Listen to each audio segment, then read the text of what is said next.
Hey Bay Hills, Pastor Carl here. Welcome to day 5 of our daily dose as we are talking about facing your future with confidence, how to survive and thrive during times of crises. Have you ever find yourself in a situation where life is coming at you fast, and instead of pausing and looking from a God-sized perspective, you kind of make your own decisions and rush into it?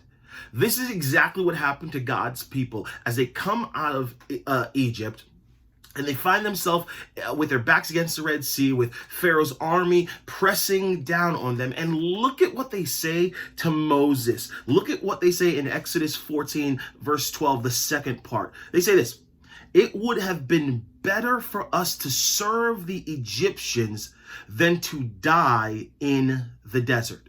It would have been better for us to serve the Egyptians than to die in the desert. There are often times where we will make rash decisions because of our current situation.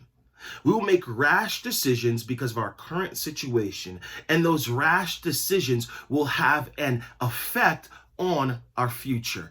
I think what happened right here for the Israelites, for the Hebrew people coming out of Egypt, is right here. This was the beginning of their wilderness experience, because right here they were like, listen, when the going gets tough, we rather do what we know than do what we should. And this is what ends up keeping them locked in the desert for 40 years, just wandering before they could enter into the promised land. And as you begin your day today, I want to ask you, have you already started making rash decisions? Rash decisions because you just can't see past your current perspective. Have you started thinking, oh, this is what I'm going to say to that person? You ever had those conversations where you're arguing with your boss or your spouse while you're in the shower or in the bathroom getting ready, and you do these? It's like we can allow our emotions to get so much of us, to fill us up, to start to control our headspace and our heart space, that we make bad decisions that will negatively affect our future. Rather, what would happen if, as life comes at you quickly today, you would pause and say, God, I trust you. God, I know you are in control.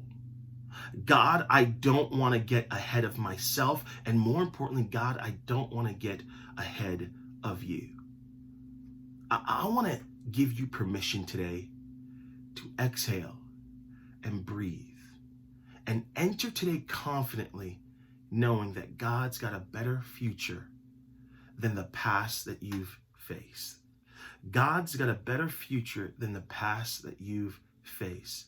Simply lean into him and give your very deepest trust, and watch him replace that with a confidence that helps you thrive through any situation. Be well.